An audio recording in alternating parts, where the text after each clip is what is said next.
said Rich Dad. Instead of admitting the truth about how they feel, they react to their feelings and fail to think. They feel the fear, so they go to work, hoping that money will soothe the fear, but it doesn't. It continues to haunt them, and they return to work, hoping again that money will calm their fears, and again it doesn't.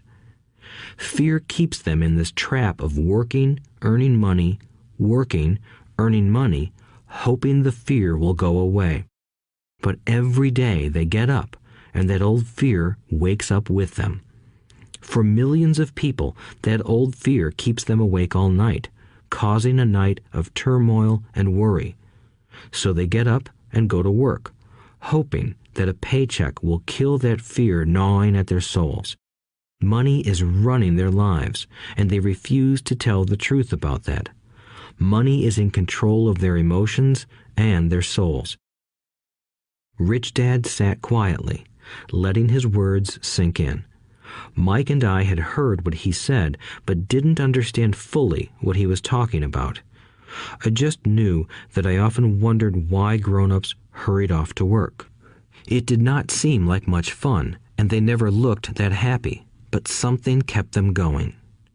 Realizing we had absorbed as much as possible of what he was talking about, Rich Dad said, "I want you boys to avoid that trap. That is really what I want to teach you. Not just to be rich, because being rich does not solve the problem." "It doesn't?" I asked, surprised. "No, it doesn't. Let me explain the other emotion, desire. Some call it greed, but I prefer desire. It's perfectly normal to desire something better, prettier, more fun, or exciting. So people also work for money because of desire. They desire money for the joy they think it can buy.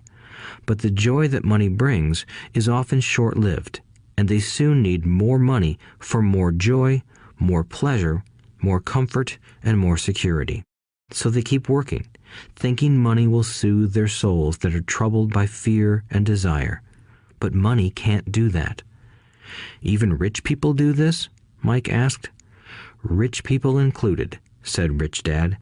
"In fact, the reason many rich people are rich isn't because of desire, but because of fear. They believe that money can eliminate the fear of being poor, so they amass tons of it, only to find the fear gets worse. Now they fear losing the money. I have friends who keep working even though they have plenty.